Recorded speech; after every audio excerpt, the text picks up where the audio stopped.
Assalamualaikum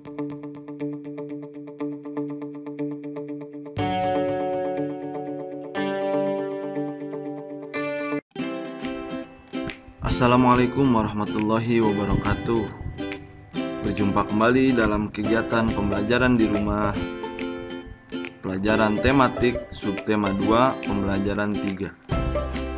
Seperti biasa, sebelum kita memulai belajar, marilah kita berdoa terlebih dahulu. Mudah-mudahan dengan berdoa ini, pembelajaran kita hari ini dapat dimudahkan dan dapat diberikan kepahaman oleh Allah Subhanahu wa Ta'ala. Berdoa dimulai.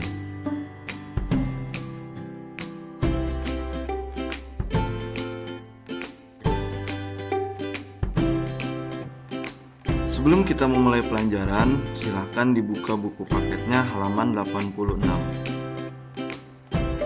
Ayo mengamati. Coba amati gambar berikut. Dalam gambar berikut itu adalah gambar serangkaian proses percetakan buku. Semua kegiatan itu disebut sebagai kegiatan ekonomi. Maksudnya apa sih kegiatan ekonomi itu? Kegiatan ekonomi adalah kegiatan yang dilakukan oleh manusia untuk mendapatkan penghasilan, barang, atau jasa tertentu dengan tujuan mencapai kesejahteraan dalam hidupnya. Nah, kegiatan yang menghasilkan barang dan jasa disebut juga dengan kegiatan produksi. Kita sudah mempelajarinya pada pembelajaran yang lalu. Apakah kalian masih ingat? Coba kita ingat-ingat kembali. Berikut ini adalah macam-macam kegiatan ekonomi. Yang pertama, produksi. Produksi adalah kegiatan yang menghasilkan barang dan jasa. Orang yang melakukan kegiatan ini disebut produsen. Yang kedua, distribusi. Distribusi adalah kegiatan menyalurkan barang dan jasa. Barang dan jasa tersebut didistribusikan dari produsen kepada konsumen. Orang yang melakukan kegiatan ini disebut distributor atau pelaku kegiatan ekonomi yang menyalurkan barang atau jasa dari produsen kepada konsumen. Dan yang terakhir adalah konsumsi. Konsumsi adalah kegiatan menggunakan barang dan jasa. Konsumen adalah sebutan bagi pelaku kegiatan ekonomi yang menggunakan barang atau jasa yang dihasilkan oleh produsen. Nah, anak-anak, seorang produsen pasti melibatkan banyak orang untuk mencetak sebuah buku.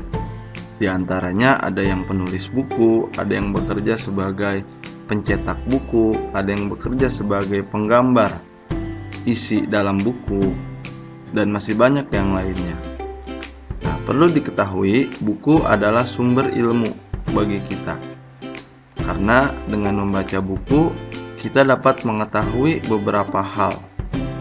Dan karena dengan buku, kita dapat mempelajari sebuah ilmu yang belum pernah kita ketahui sebelumnya. Perhatikan gambar di samping. Gambar di samping ini merupakan gambar kampus UGM, Universitas Gadjah Mada yang ada di Yogyakarta. Setiap daerah memiliki karakteristik tersendiri. Perbedaan karakteristik itu dapat dilihat dari segi fisik dan sosial budaya. Karakteristik daerah istimewa Yogyakarta adalah yang pertama, karakteristik fisiknya meliputi tempat wisata, transportasi, dan gedung, gunung, dan sungai.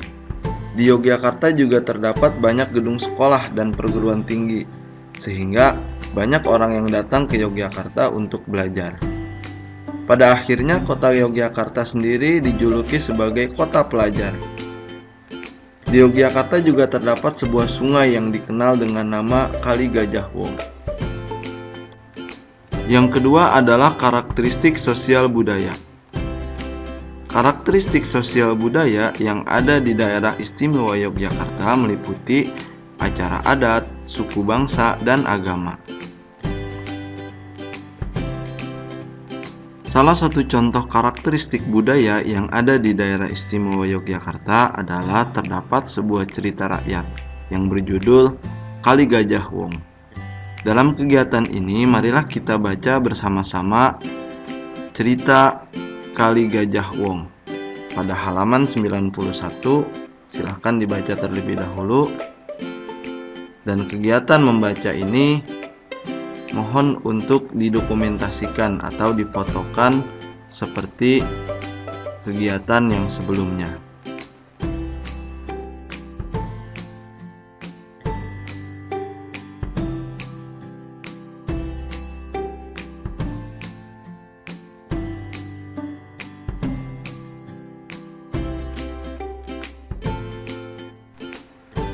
Setelah kalian selesai membaca, sekarang ayo kita berlatih.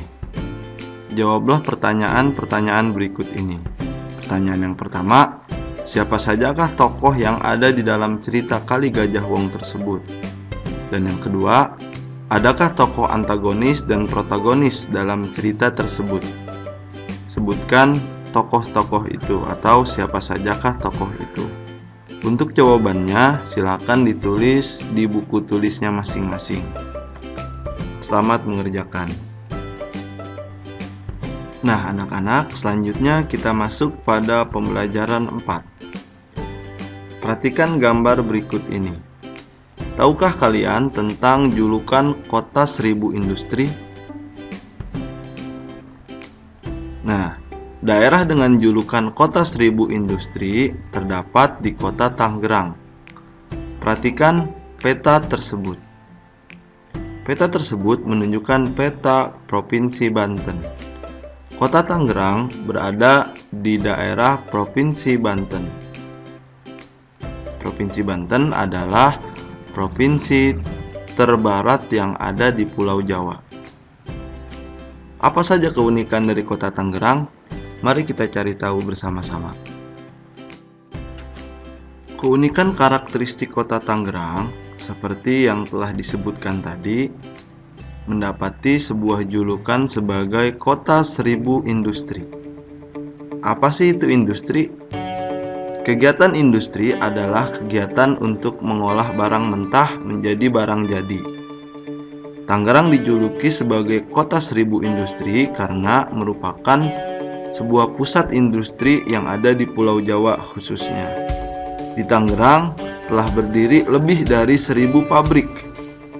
Banyak perusahaan-perusahaan internasional yang memiliki pabrik di kota ini.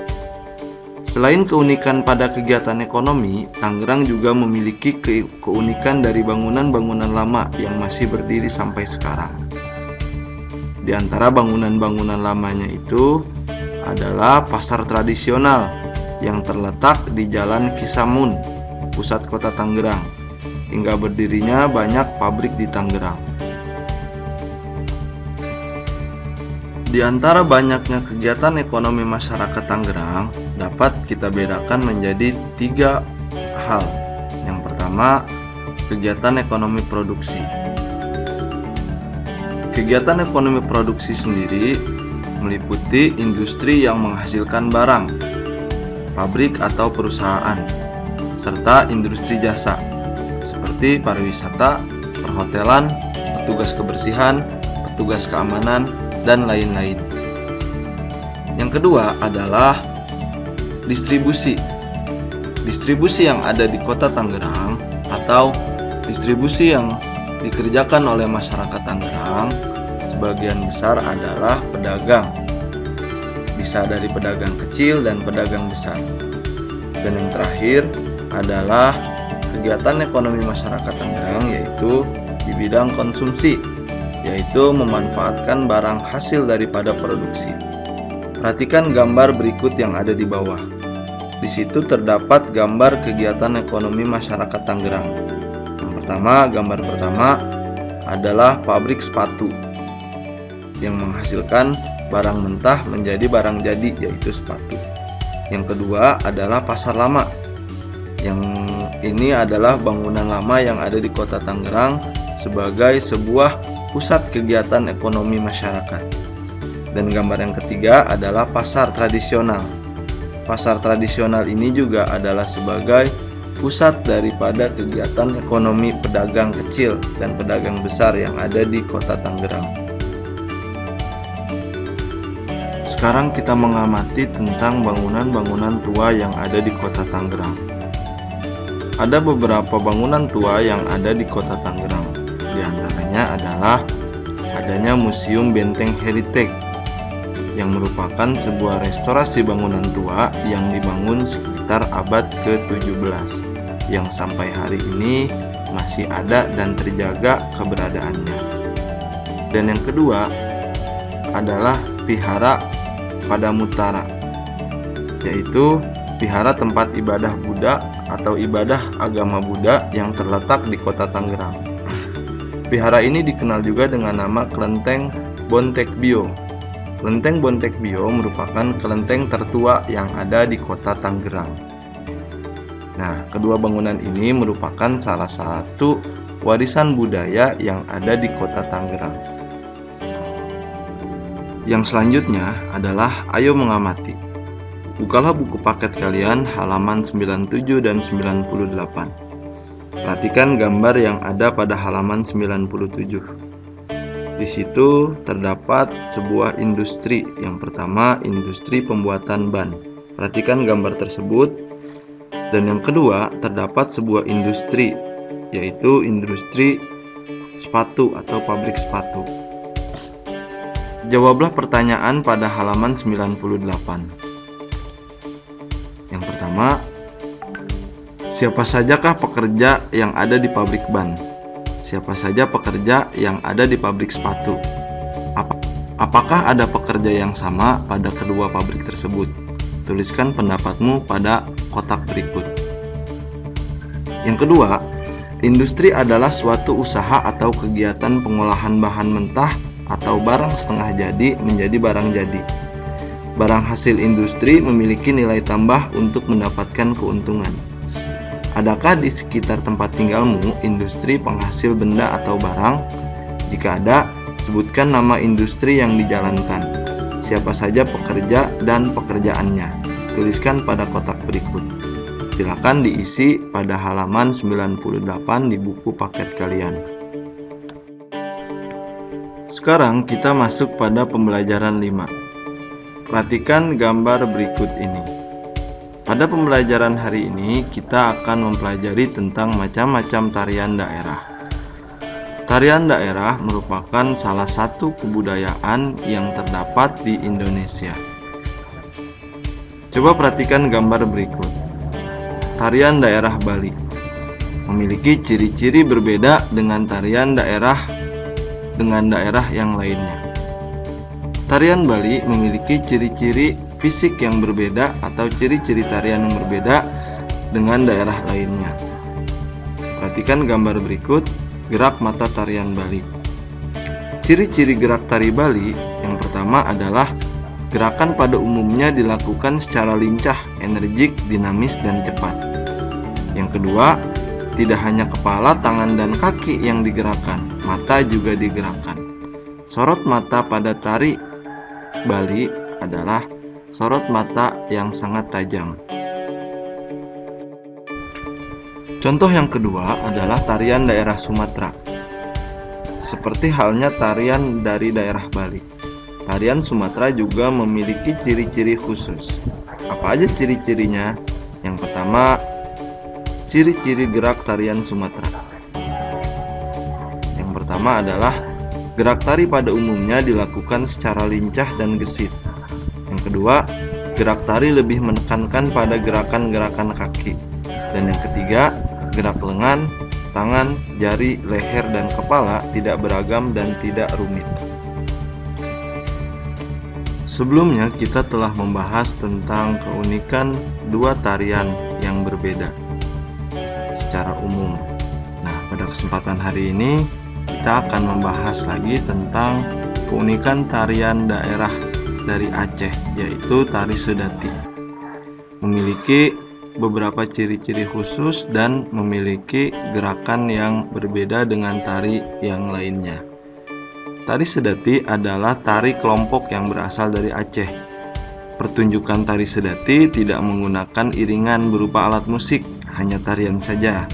Iringan tari Sedati berupa nyanyian yang dilantunkan oleh dua orang. Tari Sedati sendiri sangat dinamis, langkah maju, mundur, ke samping kiri dan ke samping kanan, serta lari dengan angkatan kaki tinggi pada tari sedati dilakukan secara cepat. Hal ini membuat tari sedati sangat menarik.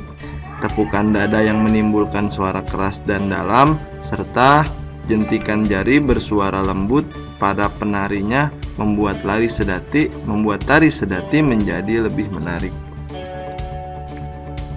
Selanjutnya, pada kegiatan Ayo Membaca, perhatikanlah cerita teks atau cerita rakyat pada halaman 107. Apakah kalian pernah mendengar cerita tentang pahlawan yang gagah berani dalam memperjuangkan kebaikan? Nah, berikut ini adalah cerita rakyat yang berasal dari daerah Papua yang menceritakan tentang pahlawan yang gagah berani untuk memperjuangkan kebaikan dengan judul Caadara. Silakan dibaca halaman 107, cerita rakyat berjudul Caadara.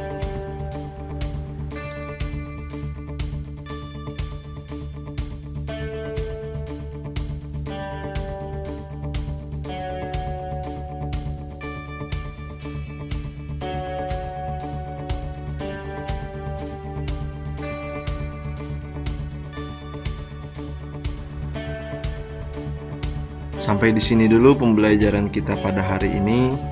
Alhamdulillah telah selesai. Mudah-mudahan pembelajaran kita hari ini dapat dipahami dan dapat bermanfaat untuk kita semua. Jika ada sesuatu yang ingin ditanyakan, silahkan boleh langsung saja ditanyakan. Yang terakhir, jika video ini bermanfaat, jangan lupa klik like dan subscribe dan bagikan kepada teman-teman kalian ya. Terima kasih atas perhatiannya.